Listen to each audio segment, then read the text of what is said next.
Hi friends, welcome to my YouTube channel सी मोनू भगत।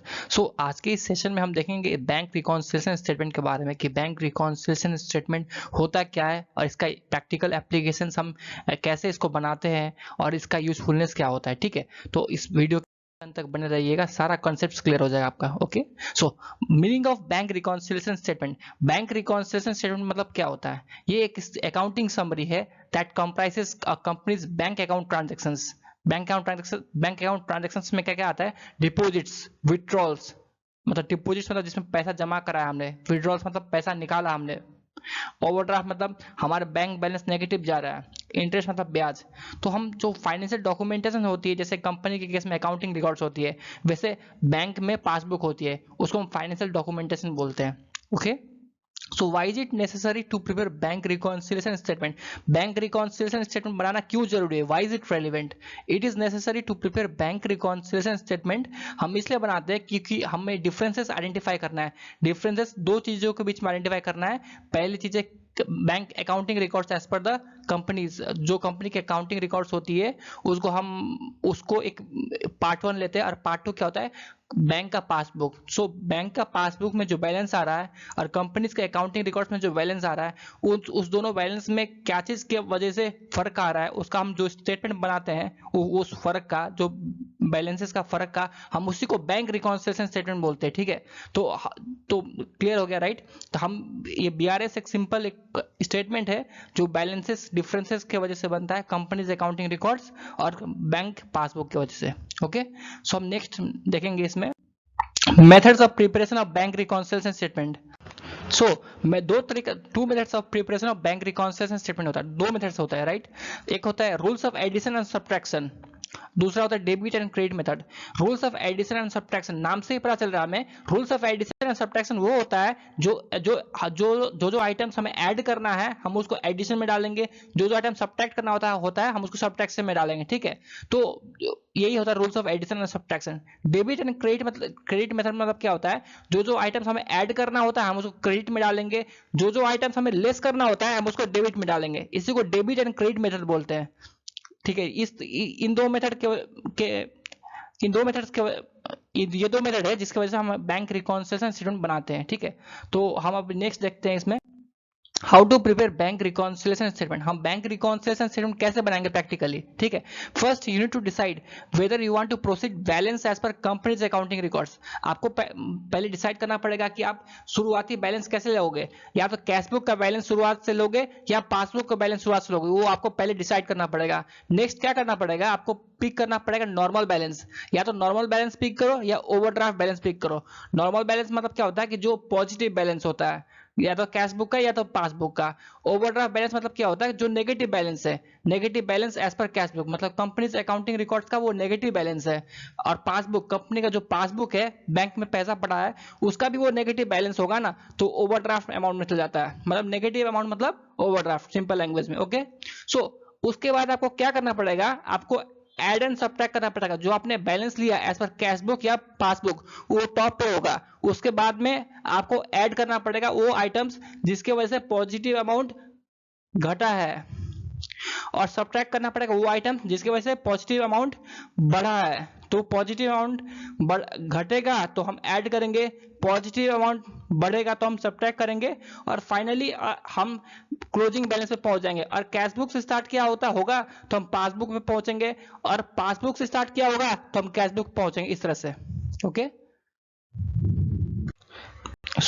अब हम आगे देखेंगे इसमें some common rules of addition and subtraction for preparing bank reconciliation statement। अच्छा, हम एडिशन एंड सब्ट्रैक्शन तो करते हैं कि हम जो पॉजिटिव अमाउंट बढ़ा है उसको हम लेस करेंगे, जो सब्ट्रैक्ट किसको करेंगे? जिसके वजह से पॉजिटिव अमाउंट ज्यादा हुआ है, बड़ा है, उसको हम लेस करेंगे। ठीक है, तो पॉजिटिव अमाउंट मतलब क्या होता है? आपके पास 2 रुपए है, आपको किसी ने 10 रुपए और दे दिए तो पॉजिटिव अमाउंट है। ठीक है, तो पॉजिटिव अमाउंट सिंपल लैंग्वेज में आप वैसा समझो। ठीक है, तो स्टार्ट करते हैं। If you begin with cash book, और आप कैश बुक से स्टार्ट करते हो, कैश बुक मतलब क्या होता है? कंपनीज का अकाउंटिंग रिकॉर्ड्स भी कह सकते हो इसको, या फिर आप बुक्स ऑफ अकाउंट्स भी कह सकते हो। कैश बुक का दो नाम है, अकाउंटिंग रिकॉर्ड्स भी बोल सकते हो, बुक्स ऑफ अकाउंट्स भी बोल सकते हो। तो आप अगर कैश बुक से स्टार्ट करोगे तो आपको cash book point of view से आपको सोचना पड़ेगा जो भी ट्रांजेक्शन आप रिकॉर्ड करोगे cash book point of view से आपको सोचना पड़ेगा, ठीक है।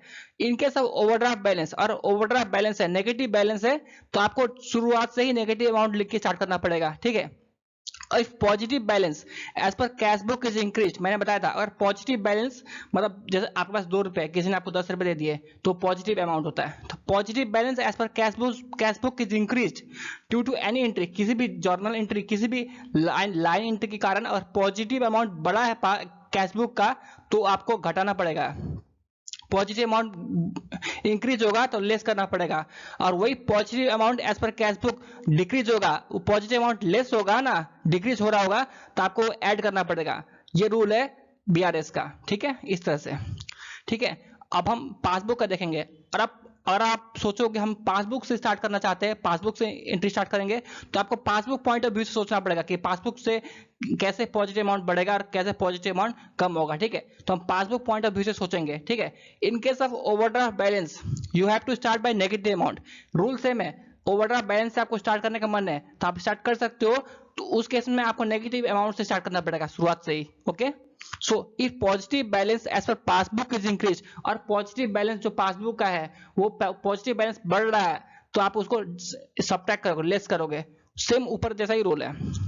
कैश बुक का ही पॉजिटिव बैलेंस बढ़ा था तो हम लेस करते हैं, पासबुक का ही पॉजिटिव बैलेंस बढ़ेगा तो हम उसको लेस करेंगे, सेम रूल है, okay. So if positive balance as per passbook is decrease, और positive balance as per passbook decrease हो रहा है, कम हो रहा है, तो हम उसको क्या करेंगे, हम उसको ऐड करेंगे, सेम रूल है। If positive balance as per cash book is decrease then it should be added, वही रूल है पासबुक में भी। If positive balance as per passbook is decrease due to any entry then it should be added, same rule है, ठीक है। सो और इसके अलावा 2 एडिशनल रूल्स और है। Debit balance as per cash book, जो भी डेबिट बैलेंस कैश बुक का होगा वो पॉजिटिव अमाउंट होता है, क्या होता है, वो पॉजिटिव अमाउंट होता है।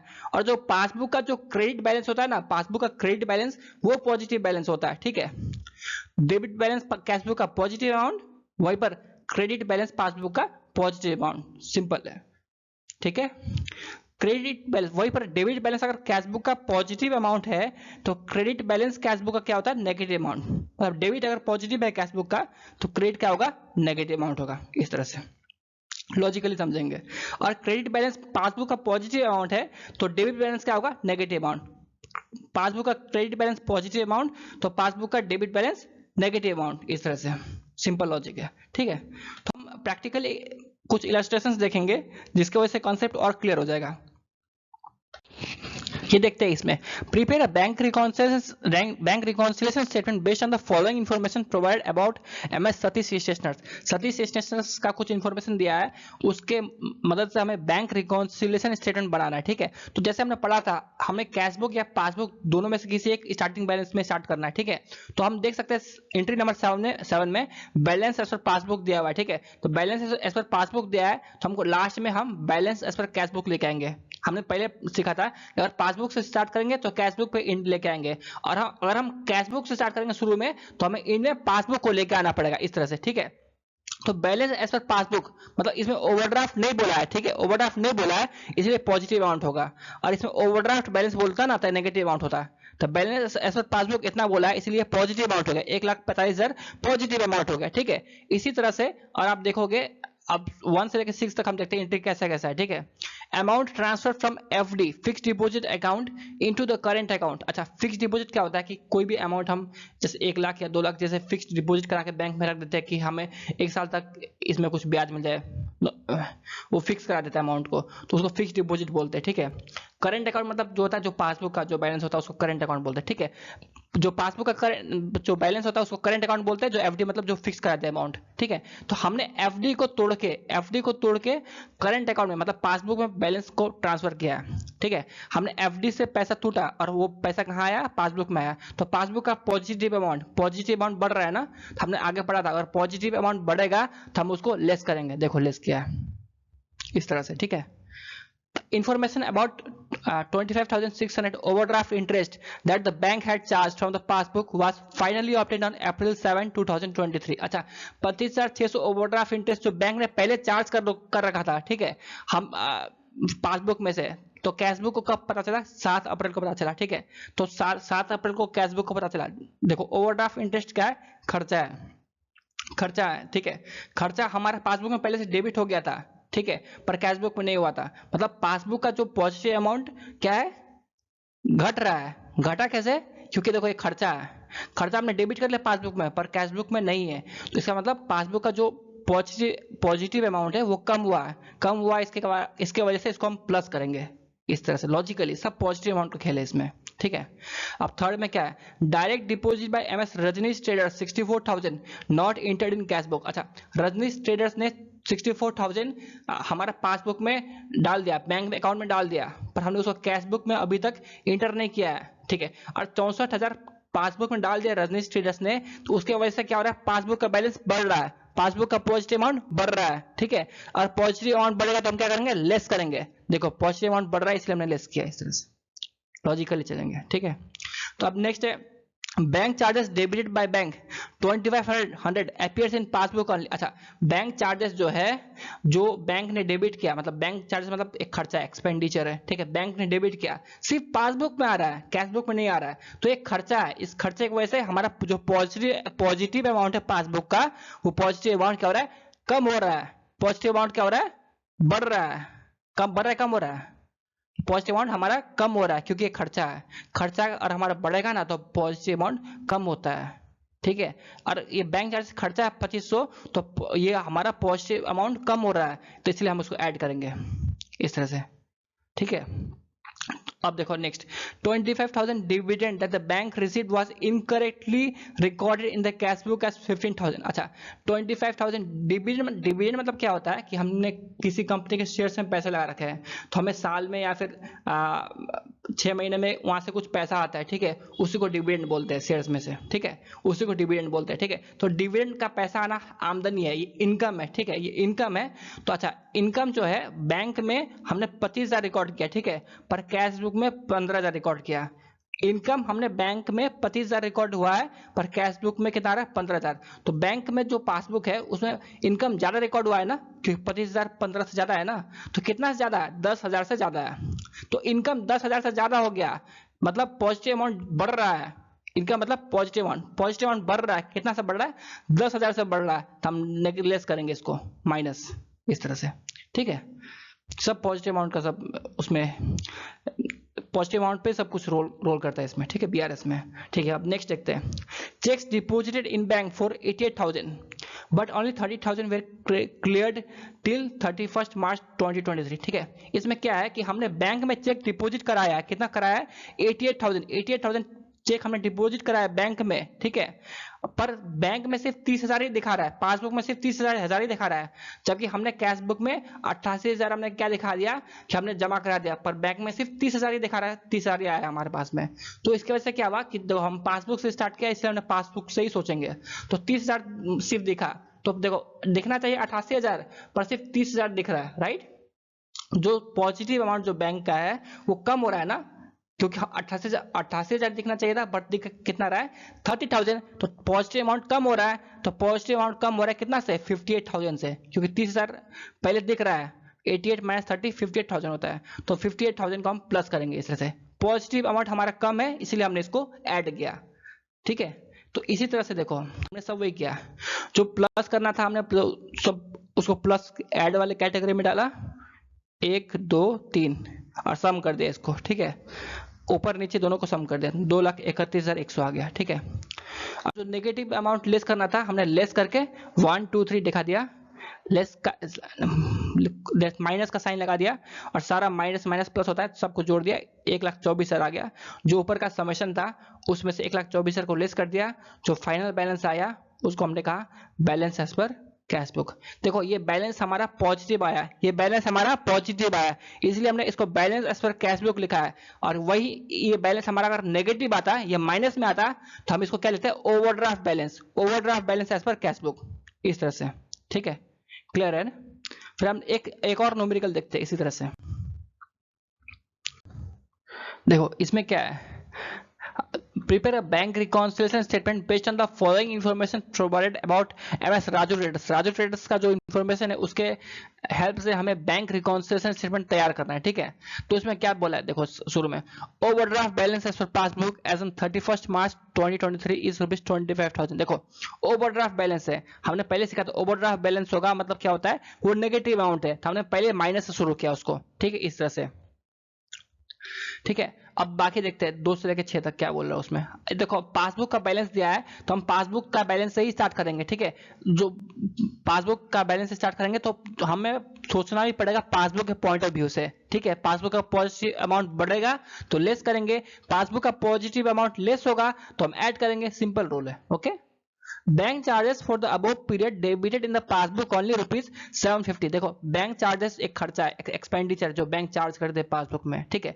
एक्सपेंडिचर ना सिर्फ ₹750 है और सिर्फ पासबुक में दिखाया गया है, कैश बुक में नहीं है। देखो ये एक्सपेंडिचर पॉजिटिव अमाउंट को लेस करता है, तो पासबुक में सिर्फ डेबिट होने की वजह से पॉजिटिव अमाउंट को लेस कर रहा है, पॉजिटिव अमाउंट कम हो रहा है तो हम इसको ऐड करेंगे इस तरह से, ओके। तो नेक्स्ट क्या है, cheque paid into the bank but not cleared before 31 March 2023 were 11,000। देखो बैंक में चेक डाल दिया पर वो क्लियर नहीं हो पाया 31 मार्च 2023 तक, ठीक है। तो इसमें इसका मतलब क्या हुआ कि हमने 11,000 कैश बुक में डाल दिया बट वो पासबुक में अभी तक दिख नहीं रहा है, पासबुक में अभी तक दिख नहीं रहा है क्योंकि चेक क्लियर नहीं हुआ है। तो देखो 11,000 पासबुक में नहीं दिख रहा है, ये इनकम है, तो ये पॉजिटिव अमाउंट घट रहा है बढ़ रहा है, ये घट रहा है क्योंकि 11,000 नहीं दिख रहा है पासबुक में, तो हम इसको क्या करेंगे, जोड़ेंगे प्लस, इस तरह से, okay. So next 4th point देखेंगे, ₹1450 was deducted from the passbook as interest on the overdraft for the period ending 31 March 2023, ठीक है। ₹1450 एज ओवरड्राफ्ट इंटरेस्ट हमारा डेबिट हुआ पासबुक में, ठीक है। तो देखो ओवरड्राफ्ट इंटरेस्ट क्या है, खर्चा है, एक एक्सपेंडिचर है, एक्सपेंडिचर की वजह से क्या होता है, हमारा पॉजिटिव अमाउंट कम होता है, पॉजिटिव अमाउंट कम होता है, ठीक है। तो ये एक्सपेंडिचर सिर्फ पासबुक में डेबिट है, तो पासबुक का पॉजिटिव अमाउंट कम हुआ, तो पासबुक का पॉजिटिव अमाउंट कम हुआ तो हम क्या करेंगे, इसको ऐड करेंगे, प्लस किया, इस तरह से, सिंपल। देखो अब नेक्स्ट क्या है, इंटरेस्ट ऑन फिक्स डिपॉजिट। देखो फिक्स डिपॉजिट मतलब हमने पहले ही पढ़ा, फिक्स डिपॉजिट मतलब कोई भी जैसे एक अमाउंट होता है, हम बैंक में एक साल के लिए या 2 साल के लिए जमा करके रखते हैं, उस पर ब्याज मिलता है हमें, उसी को हम फिक्स डिपॉजिट बोलते हैं, ठीक है। जो फिक्स डिपॉजिट का हमें ब्याज मिला, इंटरेस्ट मिला, ये हमारे लिए इनकम होता है, हमने फिक्स डिपॉजिट करा है और हमें वहां से इंटरेस्ट मिला, ब्याज मिला, तो ये हमारा इनकम होता है। ये इनकम हमारे पास बैंक में आ गया है और पासबुक में दिख रहा है 2500। देखो ये एफडी का इंटरेस्ट जो आया सिर्फ पासबुक में ही दिख रहा है 2500, ठीक है, ये कैश बुक में नहीं दिख रहा है, तो इनकम पासबुक में ही दिख रहा है, मतलब क्या होता है, पॉजिटिव अमाउंट बढ़ रहा है, ये इनकम है और इसकी वजह से पॉजिटिव अमाउंट बढ़ रहा है क्योंकि ये सिर्फ पासबुक में दिख रहा है, और पॉजिटिव अमाउंट बढ़ेगा तो हम क्या करेंगे, लेस करेंगे, इसलिए लेस किया है इसको, माइनस, इस तरह से, ठीक है। अब लास्ट है हमारे पास cheque issued but not in cash. Cheque issue कर दिया पर इन कैश नहीं हुआ 31 मार्च तक, कितना है, 6550, ठीक है।